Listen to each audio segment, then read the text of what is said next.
வணக்கம். வணக்கம். கரூர் நிகழ்வு நடந்து ஏறத்தாழ ஒரு மாசம் ஆக போகுது. இதுவரை விஜய் சந்திக்கல அப்படின்றத எல்லாருமே கேள்வி எழுப்புறாங்க. இப்போ ஒரு அப்டேட் வந்திருக்கு. மகாபலிபுரத்துக்கு அவங்களை எல்லாம் வர வச்சு இது ஒரு நட்சத்திர விடுதியில விஜய் அவங்களை சந்திச்சு ஆறுதல் சொல்ல போறதா ஒரு செய்தி வந்திருக்கு.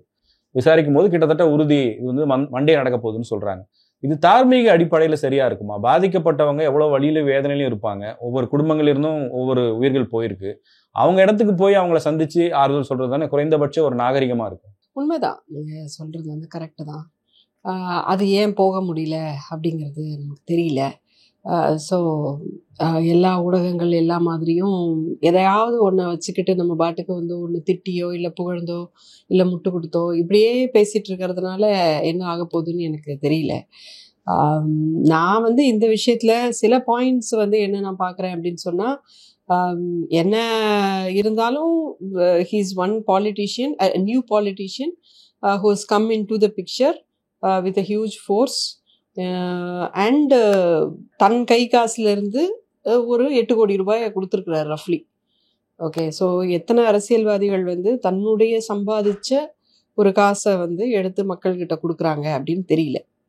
ஓகே, ஸோ அது வந்து அது அவரை பார்க்க வந்த கூட்டம் தானே. ஆமாம், அதான் ஃபார் வேரியஸ் ரீசன்ஸ் இதனால் கொடுத்தாங்கங்கிறது வேற விஷயம். பட் வந்து அது அது நடந்திருக்கு அப்படிங்கிறத நான் பார்க்குறேன். நான் இருக்கிற பாலிடிக்ஸில் இருக்கிற வரைக்கும், நான் வந்து அப்சர்வ் பண்ணுற வரைக்கும், hardly politicians give out their hard earn money. They don't do that in general.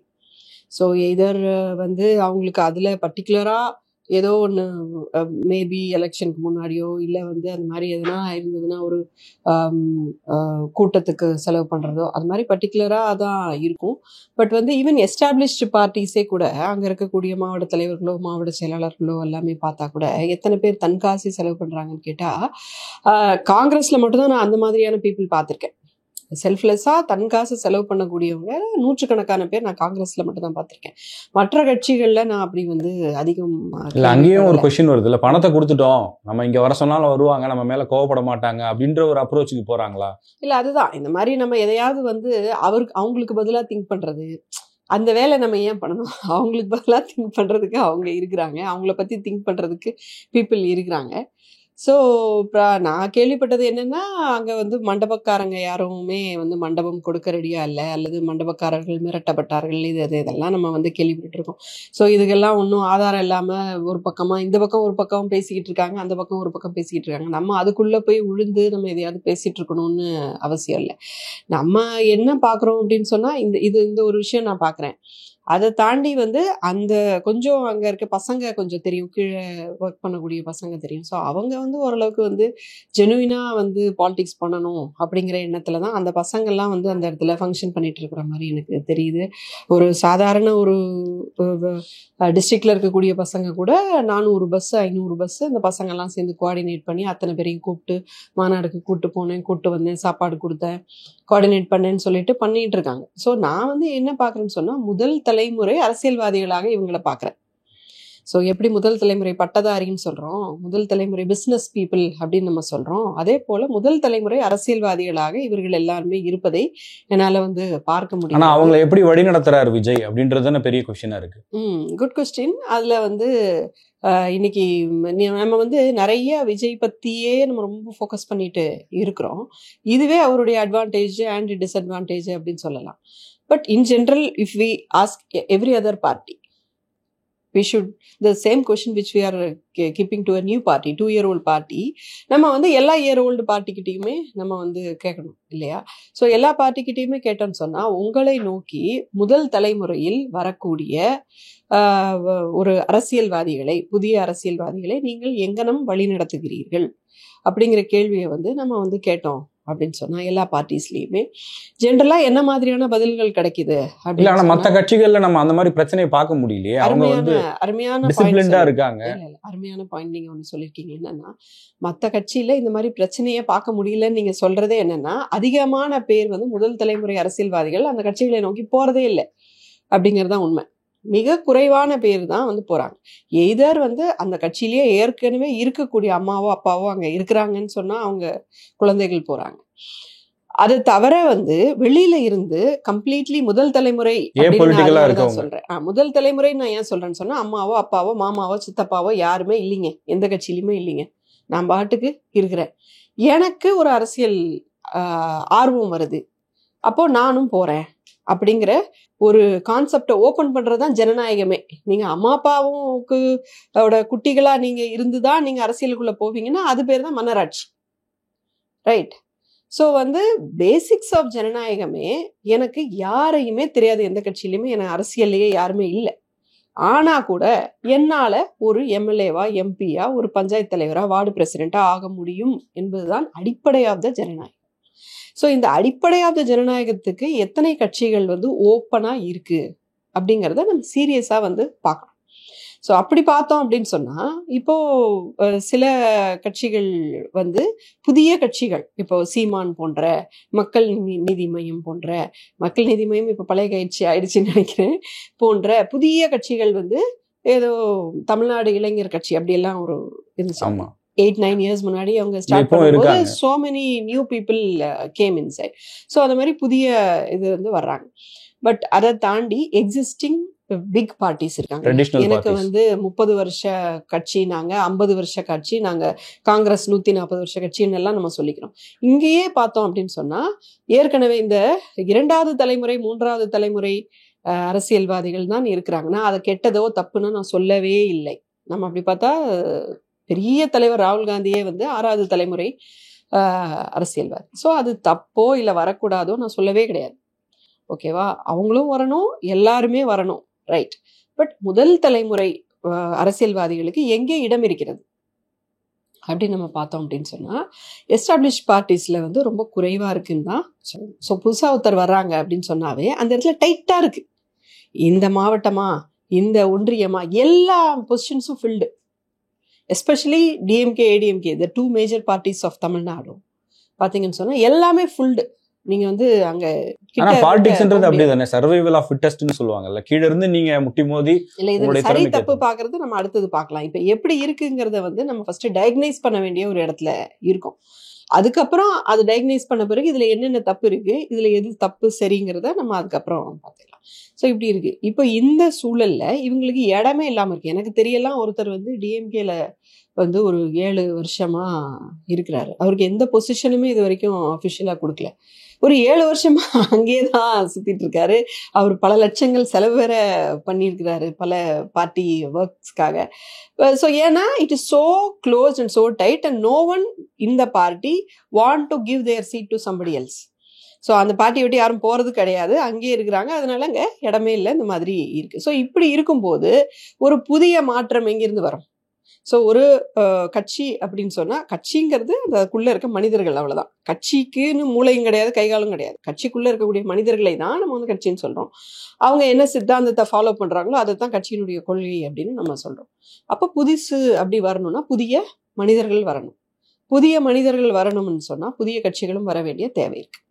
So இந்த சூழல்ல தான் நம்ம வந்து இந்த முதல் யாரெல்லாம் எவ்வளோ வருஷம் வந்து இடமே கொடுக்காம விட்டாங்களோ அவங்க எல்லாமே வந்துட்டு இந்த ஒரு கட்சி வழியா, விஜயோட கட்சி வழியாக உள்ள வர்றதை நம்ம வந்து பார்க்குறோம். இது எவ்ரி டைம் ஹேப்பன்ஸ். லைக் வந்து கொஞ்சம் சரத்குமார் ஸ்டார்ட் பண்ணப்போ, விஜயகாந்த் ஸ்டார்ட் பண்ணப்போ, அந்த மாதிரி எல்லாம் வேரியஸ் இதில் வந்துட்டே இருக்கு. ஈவன் எங்களோட காங்கிரஸில் கூட இப்போ இந்த புதிய தலைமுறை அரசியல்வாதிகளுக்காகவே நாங்கள் வந்து இந்திரா ஃபெலோஷிப் வந்து வச்சுருக்கோம். அதாவது சக்தி இயக்கம்னு சொல்லிட்டு பெண்கள் வந்து எப்படி வர்றது, புதிய தலைமுறை பெண்கள் எப்படி வருவாங்க, பாயிண்ட் 1. அடுத்தது ஒயிட் டிஷர்ட் மூவ்மெண்ட்டா, வெள்ளை சட்டை இயக்கமா, இதில் வந்து தலித் மக்களும் பிற்படுத்தப்பட்ட மக்களும் எப்படி வந்து உள்ள வருவாங்க, புதிய அரசியல்வாதிகள். அதுக்காகவே ஒரு ப்ராசஸ் வச்சு ஒரு ட்ரைனிங் வைக்கணும் அப்படிங்கிறதே ஆனானப்பட்ட காங்கிரஸ் கட்சிக்கே இவ்வளோ வருஷம் கழிச்சு இப்போதான் வந்து நம்ம ட்ரைனிங் ப்ரோக்ராம்ஸில் வந்து இன்வெஸ்ட் பண்ணி எல்லாமே பண்ணுறோம். சரி, ஒரு சமூகத்தில் டாக்டர்ஸ்க்கான தேவை இருக்குது. டாக்டர்ஸை ப்ரொடியூஸ் பண்ணுறதுக்கு நமக்கு இன்ஸ்டிடியூஷன்ஸ் இருக்குது. என்ஜினியர்ஸ் தேவைப்படுது, என்ஜினியர்ஸை ப்ரொடியூஸ் பண்ணுறதுக்கு இன்ஸ்டிடியூஷன்ஸ் தேவைப்படுது. லாயர்ஸ் தேவைப்படுறாங்க, அதுக்கான இன்ஸ்டிடியூஷன்ஸ் இருக்குது. டெக்னிக்கல் இது வேணும் அப்படின்னு சொன்னால் ஐடிஐ போன்ற எல்லாமே வந்து இருக்குது. இப்போ பியூட்டிஷியன்ஸ் வேணும் அப்படின்னு சொன்னால் பியூட்டிஷியன்ஸை தயாரிக்கக்கூடிய பயிற்சி மையங்கள் கூட இப்போ ப்ரொஃபஷனலாக வந்து ரன் பண்ணப்படுது. ஆனால் ஒரு சமுதாயத்தில் நமக்கு அரசியல்வாதிகள் தேவையா? நிச்சயமாக தேவை. ஜனநாயகத்தில் இப்போ தமிழ்நாட்டை நீங்கள் எடுத்தீங்கன்னு சொன்னால் வெறும் elected representative including local government பார்த்தீங்கன்னு சொன்னால் கிட்டத்தட்ட 1.5 லட்சம் பேர் எலெக்டட் ரெப்ரசன்டேட்டிவ்ஸ் மட்டுமே தமிழ்நாட்டுக்கு மட்டுமே தேவை. உள்ளாட்சி சேர்த்தீங்கன்னு சொன்னா ஒரு கவுன்சிலர், வார்டு, பஞ்சாயத்து. ஸோ இந்த மாதிரி இருக்கும்போது இத்தனை அந்த 1.5 லட்சம் பேர் யாரு தயாரிப்பா? அவங்க மக்களை சந்திச்சு தன்னால தானே உருவாகிட்டு இருக்கு. அதுதான் நான் சொல்றேன். ஏன் இப்போ வந்து ஒரு என்ஜினியர்னு எடுத்தா கூட அவர் கிடைக்கிற கல்லு மண்ணெல்லாம் எடுத்து போட்டு அவரே தான் தயாரிப்பாரு, அவரே தான் கத்துப்பாரு அப்படின்னு விடுறது இல்லை இல்லையா? அதுல ஒரு நோஹவ் இருக்கு, நமக்கு வந்து ஒரு பெஸ்ட் ப்ராக்டிஸ் இருக்கு, இது எல்லாத்தையும் எடுத்துக்கொண்டு போய் புத்தகமா போட்டு எல்லாம் பண்றோம். ஸோ இப்போ இதுக்கான பொலிட்டிக்கல் சயின்ஸ்னு இது கூட இருக்கு, பாடம் கூட இருக்கு. ஆனா பொலிட்டிக்கல் சயின்ஸ் படிச்சவங்க தான் இங்க வர்றதும் கிடையாது, அவங்க அதை நோக்கி அட்ராக்ட் ஆகிறதும் கிடையாது. Somewhere we have grossly missed this political training in our entire democracy. அதனுடைய வெளிப்பாடு தான் இப்ப இந்த மாதிரி புதியவர்கள் வரும்போது அவங்க ஒரு டிசிப்ளின்டா இல்லைன்னு சொல்றது, இல்ல சோசியல் மீடியா லாங்குவேஜ்ல சொல்லணும்னா தற்குறிகளா இருக்காங்கன்னு சொல்றது. நிச்சயமாக. ஸோ அவங்க வந்து தற்குறிகளாக இருக்கிறாங்க அப்படின்னு நம்ம வந்து சொல்றோம். ஸோ அது விஜயோடைய ரசிகர்கள் மட்டும் இல்லை, இவங்க கூட நீங்க அஜித்துடைய ரசிகர்கள் எடுத்துக்கோங்க, எந்த ஒரு சிம்புவோட ரசிகர்கள் எடுத்துக்கோங்க, எல்லாருமே அப்படிதான் இருக்காங்க. இல்லை எதையுமே ரசிக்காத ஆட்கள். நாங்க வந்து ஏதோ ஒரு வேலு நாச்சியாரை நாங்க ரசிக்கிறோம், அல்லது வந்து ஒரு ஏதோ ஒரு ஐகான் எடுத்துக்கிட்டு அவங்கள வந்து நாங்க ரசிக்கிறோம் அப்படின்னு சொல்லக்கூடியவங்க இருக்காங்க இல்லையா? அவங்க கூட எந்த அளவுக்கு டிசிப்ளின்டா இருக்காங்கன்னு சொன்னா அவங்கள அருவாளை வச்சுக்கிட்டு நாங்க வந்து ஜாதி பெருமை பேசிக்கிட்டு இந்த மாதிரி தான் இருக்காங்க. ஸோ இப்போ இந்த யங் க்ரௌடு பார்த்தீங்கன்னு சொன்னா so many people are giving them different kind of trainings.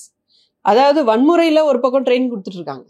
நீங்க பாக்குறீங்களா இல்லையா? 17 வயசு 18 வயசு பசங்க வந்து அருவாள் எடுத்து அசால்ட்டா வெட்டிட்டு போறாங்க வராங்க. அவங்க போலீஸை பார்த்து பயப்படுறதில்ல, ஜெயில பார்த்து பயப்படுறதில்ல, அந்த மாதிரி ஒரு விஷயம். இப்ப இது வந்து ட்ரைனிங் இல்லாம நடக்குமா? எங்கேயோ ஒரு இடத்துல யாரோ இதை உட்காந்து ட்ரெயின் பண்ணிட்டு இருக்காங்க, ரைட்? மத வெறுப்புக்கு ட்ரைனிங் வந்து கொடுக்கப்பட்டுக்கிட்டு இருக்கு, ஜாதி பெருமைக்கு ட்ரைனிங் வந்து கொடுக்கப்பட்டுட்டு இருக்கு, கஞ்சா போதை இதுக்கெல்லாம் எப்படி பயிற்சி வழங்குறது அப்படிங்கிறது ஒரு பக்கம் வந்து ட்ரைனிங் போயிட்டு இருக்கு. இது எதுவுமே நான் கண்டுக்க மாட்டேன், நான் இதுதான் இப்படிதான் இருப்பேன், யார் எப்படி போனாலும் எனக்கு கவலை கிடையாது, என்னுடைய படிப்பு, என்னுடைய வேலை, என்னுடைய குடும்பம் மட்டும்தான் எனக்கு முக்கியம்னுங்கிறதே ஒரு ட்ரைனிங்கா போயிட்டு இருக்கு. தம்பி யார் என்ன சொன்னாலும் போகக்கூடாது, எங்கேயும் போகக்கூடாது, உன் டிஃபன் பாக்ஸ் சாப்பாட்டை யார்கிட்டையும் கொடுத்துடக்கூடாதுங்கிற ட்ரைனிங் ஒவ்வொரு வீட்லயும் நடந்துகிட்டே இருக்கு. செல்ஃபிஷா எப்படி இருக்கிறது அப்படிங்கிறது மட்டுமே ஒரு ட்ரைனிங் இருக்கிற இடம் தெரியாம இருந்துட்டு போயிடணும். ஸோ பலவிதமான ட்ரைனிங்ஸ் வந்து போய்கிட்டே இருக்கு நம்மளோட இதுல. இந்த அரசியலுக்கான ட்ரைனிங் இல்லாம இருக்கிறதுனால இப்படி வந்து இப்போ பர்ஸ்ட் ஆயிருக்கு. இப்போ நம்ம காலமெல்லாம் ஆல்மோஸ்ட் முடிஞ்சிச்சிங்க. நம்ம வந்து இனிமே அவங்களோட காலம்தான், அதுதான் உண்மை. அதை நம்ம வந்து பார்த்துக்கணும். அவங்க நம்ம கண்ட்ரோல்ல வரமாட்டேங்கிறாங்கிற ஃபேக்டை வந்து நம்ம பார்க்குறோம். ஆனா இனி அவங்களோட காலம்தான். அப்போ இந்த சூழல்ல இந்த தற்குறி அப்படிங்கிறவங்கள நம்ம சும்மா திட்டிட்டு போக முடியாது. அது வந்து ஒரு சொல்யூஷன் கிடையாது. திட்டலாம், என்ன வேணாலும், அறிவில்லை, எரும மாடு, என்ன வேணாலும் நம்ம வந்து திட்டலாம். வீட்டில் கூட தான் பிள்ளைங்களை திட்டிட்டு இருக்கோம். பட் அது தீர்வு கிடையாது. திட்டுறது மட்டுமே தீர்வு கிடையாது இல்லையா? ஸோ இவங்களை எப்படி பொலிட்டிசைஸ் பண்ண போகிறோம் அப்படிங்கிறது தான் மொத்த சமூகத்துக்கும் நமக்கு இன்னைக்கு இருக்கக்கூடிய ஒரு மிகப்பெரிய கேள்வி. இப்போ ஒரு திரை கவர்ச்சியை பார்த்து இவங்கெல்லாம் வராங்க, அதுதான் பிரச்சனைன்னு சொல்றாங்க இல்லையா? இப்போ நீங்க சொல்ற மாதிரி ஏற்கனவே இருக்கக்கூடிய பாரம்பரிய கட்சிகள்ல வாய்ப்பு இல்லை, முதல் தலைமுறையா வரவங்களால அரசியலுக்குள்ள வர முடியலன்னு சொல்லும்போது இங்க ஒரு டோர் ஓப்பன் ஆகுது, வராங்க, ரைட்? பட் ஆனா அவங்க எல்லாரும் இங்க ஒன்று சேருவதற்கான காரணம் விஜய் அப்படிங்கிற ஒரு நடிகரும் அவர் பின்னால் இருக்கக்கூடிய திரை கவர்ச்சியும். அதுதானே இங்க பிரச்சனையா இருக்கு. அவங்க எதுக்காக வராங்க?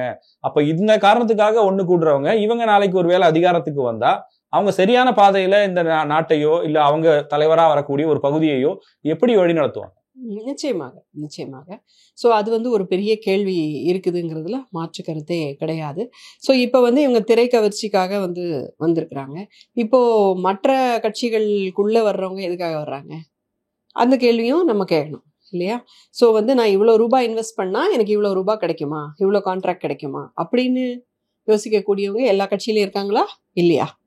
இருக்காங்க இல்லையா? ஸோ இன்னைக்கு அரசியல் சூழல் அப்படிங்கிறது எப்படி இருக்குன்னா, தன்னலமற்று மக்கள் பணி செய்யறதுக்காக நான் வர்றேன் அப்படின்னு இருக்கக்கூடியவங்களுடைய எண்ணிக்கை அப்படின்னு சொல்லி பார்த்தோம்னு சொன்னா குறைவாகத்தான் இருக்கு. அல்லது அவங்க இருக்கக்கூடிய கட்சி ஜெயிக்கவே ஜெயிக்காத ஒரு கட்சியா இருக்குது. ஓகேவா? நிறைய பேர் தெரியாத சின்ன சின்ன கட்சிகள் இருக்குது. அவங்கெல்லாம் எப்பவுமே நம்மளை ஆள போறது இல்லை. அப்போ அவங்க எவ்வளோ நல்லவங்களா இருந்தாலும் என்ன பிரயோஜனம் அப்படிங்கிற மாதிரி ஒன்று இருக்கு.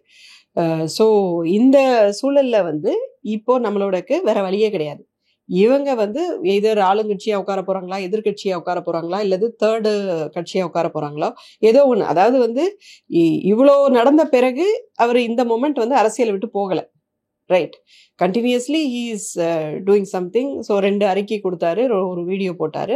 அதுக்கு பிறகு வந்து பணம் வந்து அவங்களுக்கு அமுச்சு வச்சாரு. இப்போ நேரில் சந்திக்கிறது அப்படின்னு சொல்லி ஒன்று இருந்துகிட்ருக்கு. அதுக்கப்புறம் அடுத்தடுத்த விஷயங்கள் பிளான் பண்ணுறாரு. So the thing is he is not going out of politics. Vijay is not going out of politics at this moment. அவர்கிட்ட அந்த பொட்டன்ஷியலோ இல்லை அந்த உறுதித்தன்மையோ இருக்குன்னு பார்க்குறீங்களா? இவ்வளோ இது வரைக்கும் போகலை, இவ்வளோதான் நான் பார்க்குறேன்.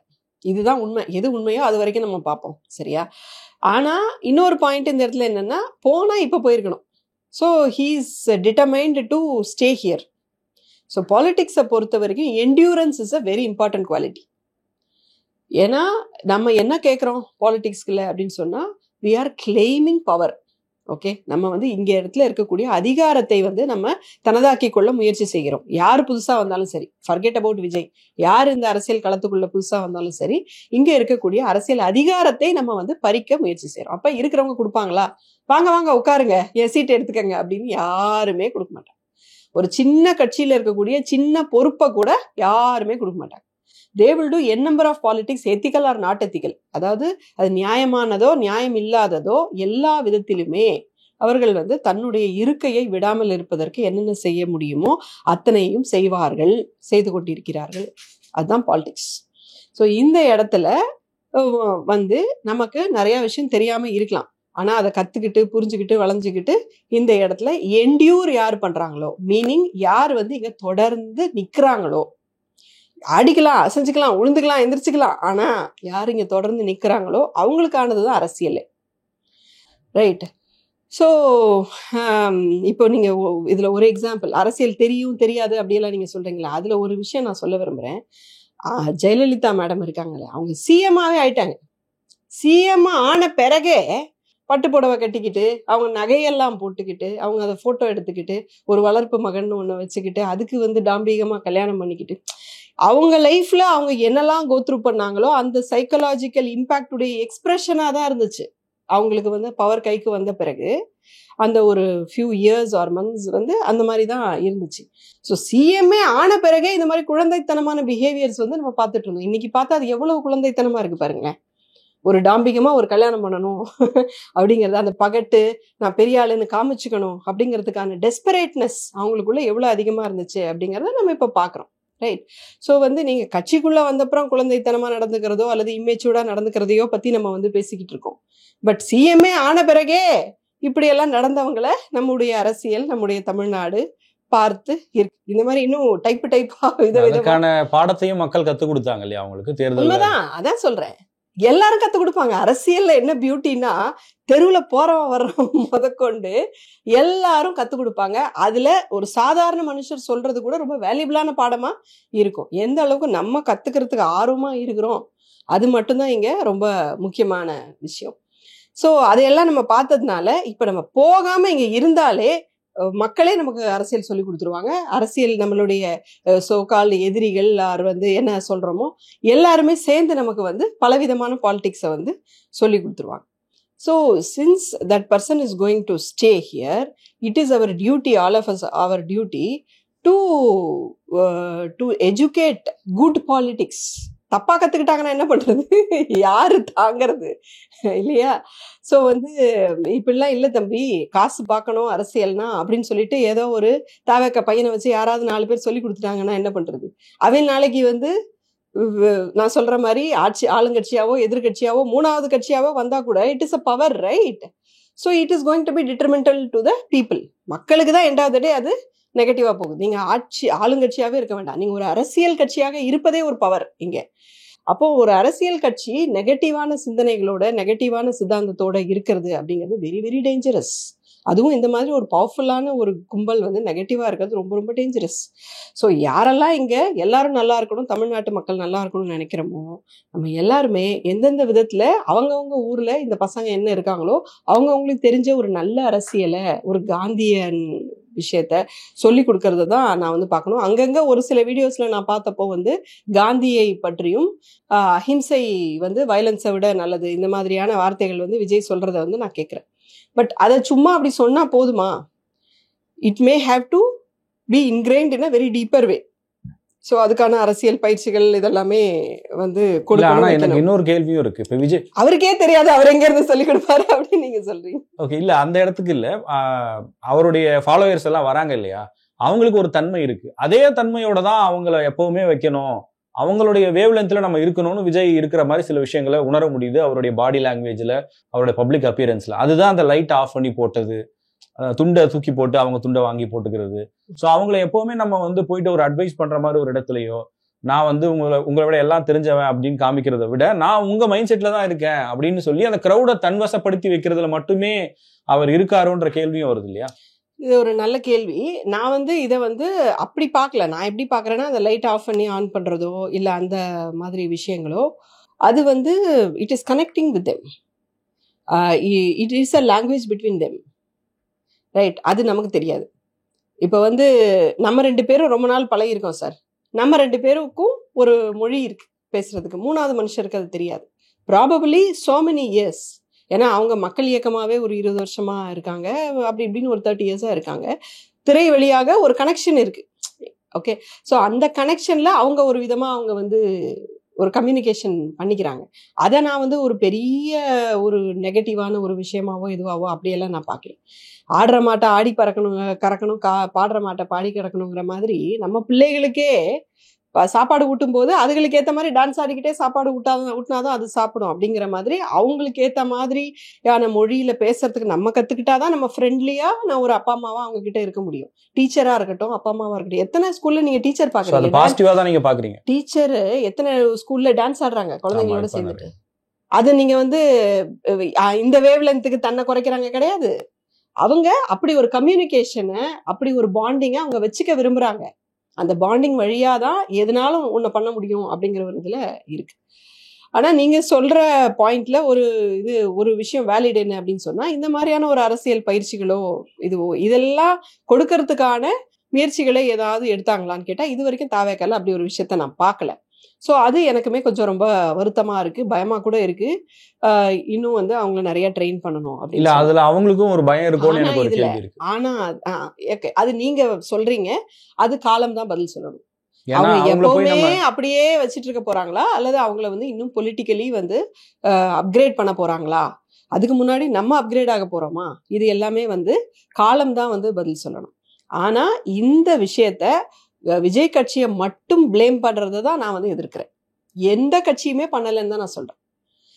எந்த கட்சியுமே தன்னுடைய ஒரு முதல் தலைமுறையை கூப்பிட்டு அவங்களுக்கு பயிற்சி கொடுத்து அவங்களுக்கான வாய்ப்புகளை வழங்கி அவங்கள வந்து மேலே கொண்டு வரக்கூடிய அந்த ஒரு சூழல்ல எந்த பொலிட்டிக்கல் பார்ட்டிஸுமே இன்னைக்கு இல்லை. Especially those who have the power to occupy the power, அவங்களுக்கு வந்து அது இல்லவே இல்லை. அவங்க இன்ஸ்டெட் என்ன பண்றாங்கன்னு சொன்னா, இவெல்லாம் வந்துட்டா நம்ம என்ன பண்றது அப்படின்னு சொல்லி அந்த பசங்க, புதுசா வர்ற பசங்களை கூப்பிட்டு உட்கார வச்சு, அரசியல்னா எவ்வளவு செலவாகும் தெரியுமா, அரசியல்னா என்னெல்லாம் இருக்கும் தெரியுமா, நீ எல்லாம் வந்துடாத, இப்போ இவங்கெல்லாம் வந்து எவ்வளவு செலவழிச்சு எப்படி இருக்காங்க தெரியுமான்னு சொல்லி. So they have so many examples to show. அதெல்லாம் வந்து எனக்கே பண்ணியிருக்காங்க.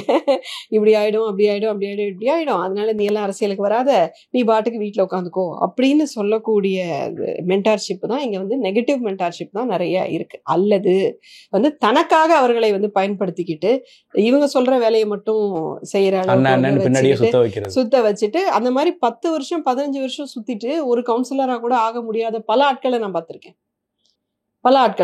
பல கட்சிகள்ல பார்த்திருக்கேன். ஸோ இந்த மாதிரி புதிய தலைமுறை அரசியல்வாதிகள் எல்லாமே இருக்கிற அரசியல்வாதிகள் எவ்வளவு தூரம் எக்ஸ்ப்ளாய்ட் பண்ண முடியுமோ, எந்த அளவுக்கு அவங்கள சதையை பிச்சு பிச்சு திங்க முடியுமோ தின்னு தான் இன்னும் புஷ்டி ஆக்கிக்கிறாங்க, தான் பிள்ளைய தான் புஷ்டி ஆக்கிக்கிறாங்களே ஒழிய இவங்க எல்லாத்தையும் எக்ஸ்ப்ளாய்ட் பண்றாங்கிறது தான் சூழல். ஸோ அந்த சூழல்ல இவங்க வந்துட்டு இப்படி இருக்கிறாங்க. ஸோ இவங்க வந்து புதுசா அரசியல் பயிற்சி அப்படின்னு இவங்க தொடங்கி ஏதாவது ஒன்று மேசிவா பண்ண வேண்டிய ரெஸ்பான்சிபிலிட்டி வந்து விஜய் அவர்களுக்கு இருக்கிறதா நான் பார்க்குறேன். இப்போ அங்கே வந்து நான் சொல்ல வந்தேன் இல்லையா, ஒரு பயம் அவங்களுக்கு என்னன்னா, இவங்களை ட்ரெயின் பண்ணும்போது அதை அவங்க எப்படி எடுத்துப்பாங்க அப்படிங்கிற ஒரு சிக்கல் அவங்களுக்கு இருக்கிறதா தெரியுது. அதனால தான் வந்து அவங்களை அதே ஒரு வேவ் லென்த்தில் கொண்டு போகிறாங்க அப்படின்ற ஒரு பிரச்சனை இருக்குது. இந்த ஜென்ரேஷன் அதை அக்செப்ட் பண்ணிக்குமா? என்னோட கேள்வி அதுதான். இந்த ஜென்ரேஷன் அந்த மாதிரி விஷயங்களை சொன்னால் ஏற்றுப்பாங்களா? ஓகே, அது ஒரு நல்ல கேள்வி. நம்ம சொல்ற விதத்துல தான் சொல்லணும். வேற என்ன பண்றது, அவங்களுக்கு போர் அடிக்கிற மாதிரி இல்லாம கொஞ்சம் அப்படிதான் பண்ணணும். பட் நிறைய குட்டி குட்டி பசங்களோட ஷேரிங் நான் வந்து கேட்கிறேன். இப்போ நான் ரொம்ப தீவிரமா நிறைய ஷேரிங்ஸ் வந்து கேட்டுட்டு இருக்கேன். அதுல அந்த பசங்கள்லாம் என்ன சொல்லுதுன்னா, முன்னாடிலாம் நான் எப்ப பார்த்தாலும் வந்து சினிமா ரீல்ஸ் தான் மேடம் பார்த்துட்டு இருப்பேன், சும்மா வந்து நாங்க வந்து ஏதோ விளையாட்டுக்கு தான் ஏதோ பண்ணிட்டு இருப்போம். இப்போ விஜய் அண்ணா வந்து விஜய் அண்ணான்னு ரொம்ப பாசமா சொல்றாங்க, அரசியலுக்கு வந்ததுலேருந்து நாங்க வந்து பொலிட்டிக்கலான விஷயங்களை வந்து நாங்க தேடி தேடி படிக்கிறோம் அப்படின்னு சொல்லி. என்னுடைய வருத்தம் எல்லாம், ஒரு சீனியரா ஒரு பெரிய தலைமுறையில இருக்கக்கூடிய நம்ம, ஒரு 40+ இருக்கக்கூடிய நம்ம ஆசைப்பட்டு அரசியல் கத்துக்கணும்னு ஆசைப்படுற பிள்ளைங்களுக்கு என்ன நம்ம வச்சிருக்கோம், வழியே இல்லாம வச்சிருக்கோமேங்கிறதா என்னுடைய கஷ்டம். இப்போ ஒரு 20 வயசு பிள்ளை வருது, அல்லது 30 வயசுல ஒருத்தர் வராரு, நான் அரசியல் கத்துக்கணும்னு வந்து நின்னா சமூகத்துல நம்ம என்னதான் வச்சிருக்கோம் அவங்களுக்கு இல்லையா? ஒண்ணு அரசியல் கத்துக்கணும், இன்னொன்னு அரசியல் வாய்ப்புகள் கொடுக்கணும். ரெண்டுமே இங்க கிடையாது. ரெண்டுமே முட்டுக்கட்டை தான் நம்ம போட்டு வச்சிருக்கோம். ஸோ இப்படி ஒரு சூழல்ல நம்ம ஐயோ அவங்களுக்கு தெரியல, ஐயோ அவங்க தெரியல, அவங்களுக்கு புரியல, இப்படி இருக்காங்க அப்படி இருக்காங்கன்னு அவங்கள விமர்சிக்கிறத ரொம்ப தீவிரமா விமர்சிக்கிறோம். பட் சுய விமர்சனத்தை நம்ம எப்போ வச்சுக்க போறோம்? இப்போ இந்த மாதிரி ஜென்சி கிட்ஸா இருக்கிற இவங்க எல்லாம் அரசியலுக்குள்ள வராங்க அப்படின்னா அவங்களுக்கான ஒரு திசை தெரியணும்ல. இங்க வந்துட்டாங்க, ஒரு கிரேஸ் இருக்கு, இன்னைக்கு என்ன அவங்க தெரிஞ்சுக்கணும், அவங்களுக்கு போய் சேர வேண்டிய விஷயமா நீங்க என்ன நினைக்கிறீங்க? ஓகே. ஸோ நான் வந்து ஒன்றுமே தெரியாத ஒரு ஆளாக தான் வந்தேன். ஸோ ஏதோ ஒன்று நான் புரிஞ்சுக்கிட்ட வரைக்கும் நான் சொல்கிறேன். நான் ஒன்றும் பெரிய எம்எல்ஏ ஆகலை, எம்பி ஆகலை, அது மட்டும்தான் அரசியல்னு நான் பார்க்கவும் இல்லை, ரைட்?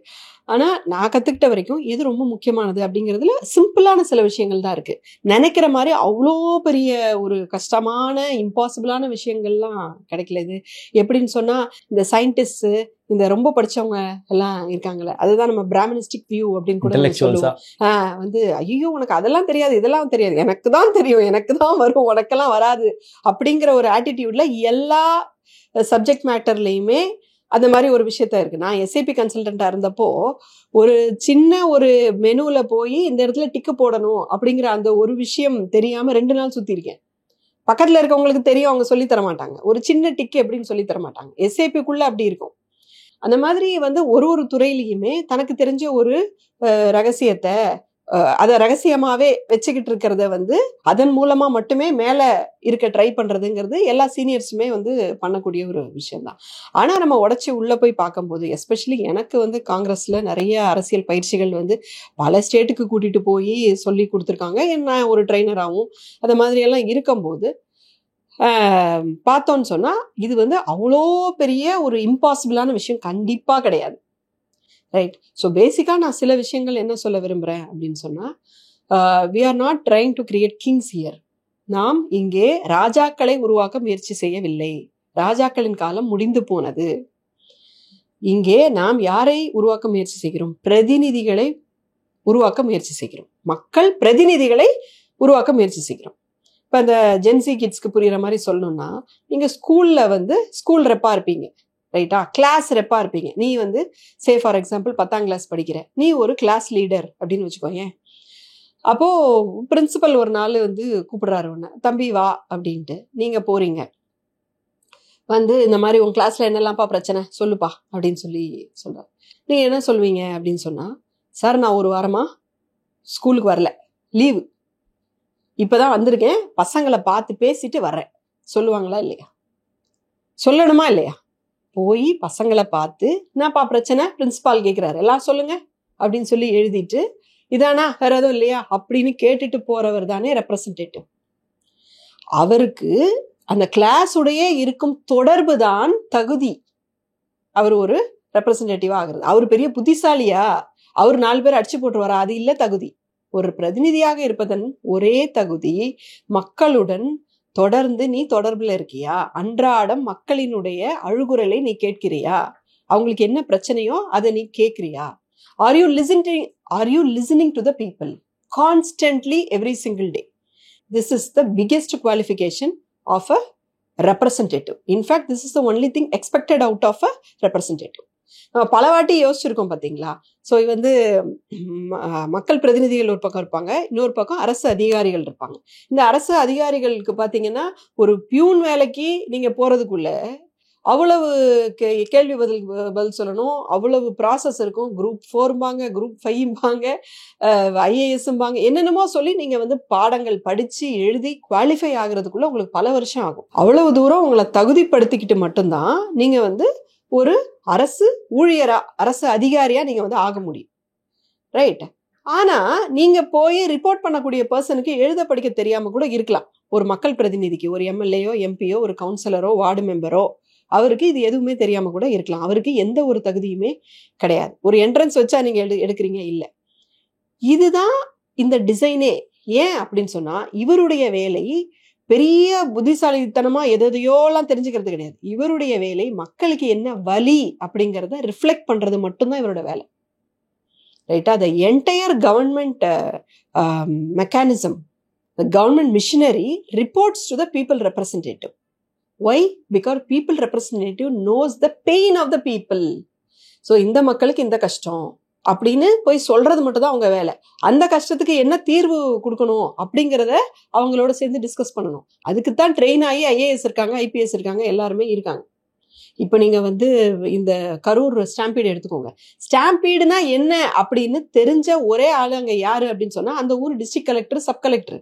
இவங்களுக்கு தான் ப்ராப்பரா, மேபி அங்க இருக்கக்கூடிய IPS ஆஃபீஸர்ஸ், இந்த மாதிரி ஒரு சில ஆட்களுக்கு தான் properly they are trained into what is stampede, என்னெல்லாம் ஆகும், நம்ம எப்படி கையாளணும், இது எல்லாமே டெக்னிக்கலி நம்ம வரி பணத்துல எஜுகேட் ஆகி அங்க உட்கார்ந்துருக்கிறது அந்த அரசியல் அதிகாரிகள்.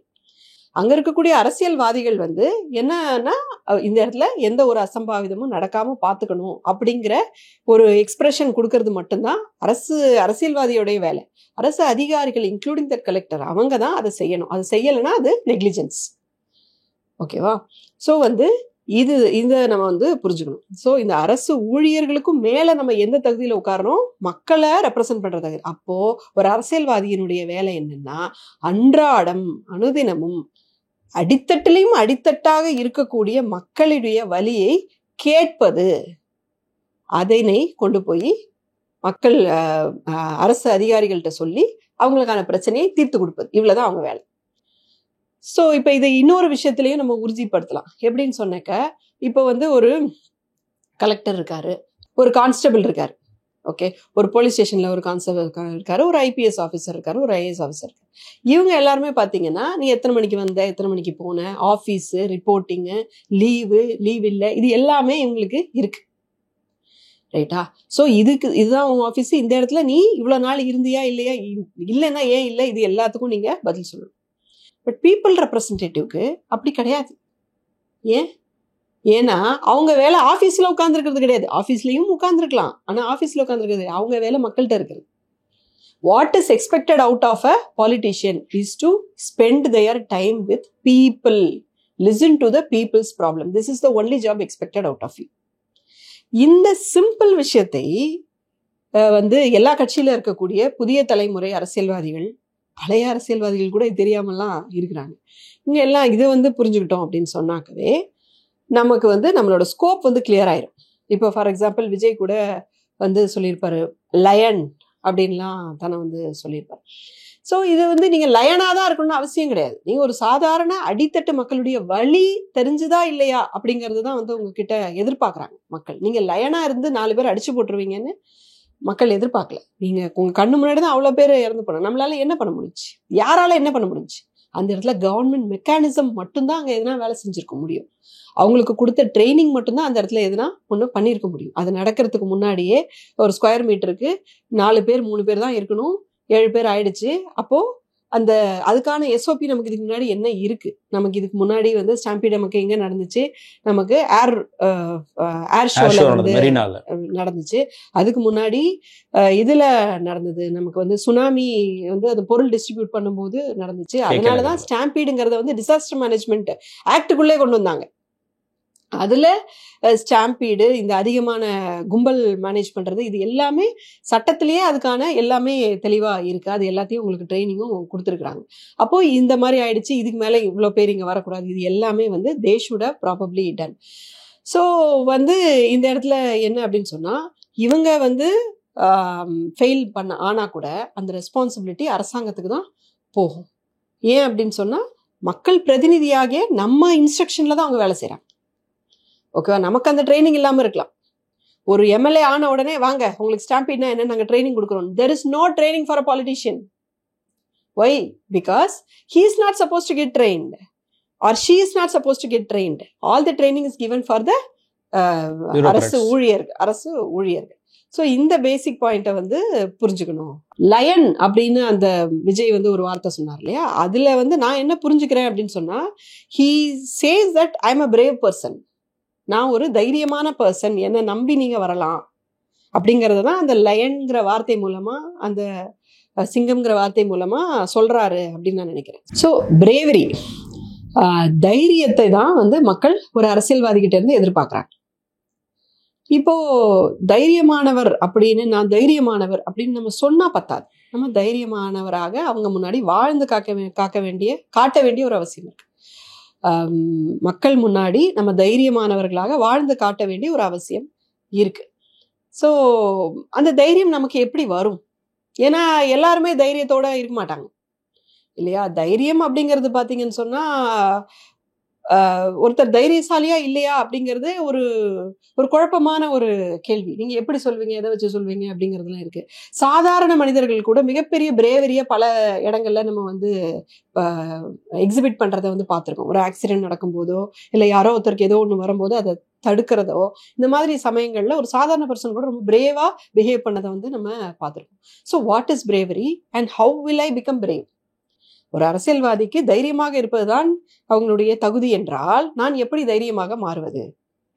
ஸோ தைரியம் அப்படிங்கிறது பொதுவா எந்த இடத்துல எக்ஸ்பிரஸ் பண்ண முடியுது, எந்த இடத்துல எக்ஸிபிட் ஆகுது, நமக்குள்ள இருந்து தைரியம் எங்க இருந்து பிறக்குது அப்படின்னு சொன்னா, எப்போ நமக்குள்ள அன்பு அதிகமாகுதோ அப்போ தைரியம் அதிகமாகுது. ஃபார் எக்ஸாம்பிள், நம்ம குழந்தைய ப்ரொடெக்ட் பண்றதுக்கு தைரியமா இருப்போமா இல்லையா? ஏன் நம்ம குழந்தை மேல நம்ம அன்பு செலுத்துறோம். நம்ம குடும்பம் சேர்ந்தவங்க அல்லது நம்ம யாரோ நம்ம கூட ஒர்க் பண்றவங்க, ஃப்ரெண்ட்ஸு, இப்படி நம்ம ஒரு பாண்டிங்கோட இருக்கும்போது அவங்களுக்கு எதுனா ஒன்று வரும்போது நமக்கு தைரியம் ஆட்டோமேட்டிக்காக வரும். So how much we create love for the people, that much brave we will be. Mahatma Gandhi அவர்கள்கிட்ட இதை பார்க்கலாம். வாழ்க்கை முழுக்க ஒரு மிகப்பெரிய அன்போட வெளிப்பாடா அவர் இருந்தார். எதிரிகள் மேல கூட அன்பு செலுத்தக்கூடிய ஒரு அன்போட அவர் வந்து இருந்தார். அதுக்கு மிக முக்கியமான காரணம் வந்து எப்போதுமே அடித்தட்டிலும் அடித்தட்டு மக்களோட ஒரு தொடர்புல இருந்துகிட்டே இருந்தார். அவங்கள வந்து தன்னுடைய ஆசிரமத்துல கூட வாழ வச்சு இருந்துகிட்டே இருந்தாரு. இவர் போய் நிறைய தலித் குடியிருப்புகள்ல வந்து வாழ்ந்தாரு. ஏழை மக்களோட எப்போதுமே வாழ்ந்தார். அவர் ட்ரெஸ்ஸை கூட அவங்கள மாதிரியே நான் மாத்திப்பேன் அப்ப அப்படின்ட்டு ஏன் சொல்றாரு அப்படின்னு சொன்னா, அந்த அளவுக்கு he is completely connected with them, completely in love with them. So அதனாலதான் ஒரு 3 குண்டு வாங்கினாலும் பரவாயில்ல, நான் இறந்தே போனாலும் பரவாயில்ல, அவங்க சொல்றாங்க உங்களுக்கு த்ரெட் இருக்குன்னு சொல்லும் போது கூட எனக்கு எந்த ஒரு பாதுகாப்பும் வேணான்னு சொல்லிட்டு மகாத்மா காந்தி அவர்கள் சொல்றாங்க. அப்படிதான் அவருடைய உயிரும் பிரிந்ததுன்னு வச்சுக்கோங்களேன். அப்போ அந்த தைரியம் வந்து அன்பினால் வருது. சரி, அன்பு எதனால வருது அப்படின்னு சொன்னா, நம்ம யார் மேல அன்பு செலுத்துறோமோ அவங்க கூட எவ்வளோ நேரம் நம்ம செலவு பண்ணமோ அவ்வளோ அன்பு வரும். ரைட்? எப்படி நம்ம குழந்தைங்க மேல நிறைய அன்பு வருதுன்னா, நம்ம நிறைய நேரம் அவங்க கூட செலவு பண்ணிருக்கோம். நம்ம அம்மா அப்பா மேல ஏன் நம்ம வீட்டுக்குள்ள இருக்கவங்க மேல நமக்கு ரொம்ப அதிகம் அன்பு வருது, வெளியில இருக்கவங்க மேல அவ்வளோ அன்பு அவ்வளோ சீக்கிரம் வர்றதில்லை.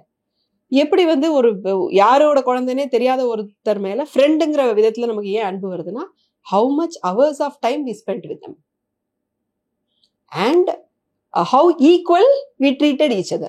These two are the factors. இப்போ நீங்களும் நானும் சமமா நம்மளை மதிச்சுக்கிட்டா மட்டுமே நமக்குள்ள அன்பு பிறக்கும். உண்மையா இல்லையா? 10 வருஷம் ஆனா கூட கணவருக்கும் மனைவிக்கும் பல இடங்கள்ல அன்பே இருக்கிறது இல்லை. ஐயோ என் கணவர் இறந்து போயிட்டாரு, எனக்கு வந்து இப்பதான் நான் நிம்மதியான வாழ்க்கை வாழ்றேன்னு சொல்லக்கூடிய பெண்களெல்லாம் நான் பார்த்திருக்கேன். இது பார்த்தா கொஞ்சம் க்ரூடா கூட தெரியலாம். ஆனா அந்த பெண்கள் அவர்கிட்ட வாங்கின அடி அவ்வளவு பட்ட கஷ்டம் வந்து அவ்வளவு. அப்போ சமத்துவம் இல்லாத ஒரு இடத்தில் நீங்க எவ்வளவு ஹவர்ஸ் கூட ஸ்பெண்ட் பண்ணாலும் உங்களுக்கு அன்பு வராது. So it is very important we treat every one equal. அப்போ சாதாரண மக்களை நீங்க உங்களால சமமா மதிக்க முடியுதா? சாதாரண மக்களோட நீங்க நிறைய நேரம் செலவு பண்ணி அவங்க பேசுறத கேட்க முடியுதா? இது ரெண்டையும் நமக்குள்ள நம்ம வளர்க்க we become a great politician automatically. ஏன்னா எல்லா பாலிட்டிஷியன்ஸையும் மக்கள் தான் உருவாக்கியிருக்காங்க.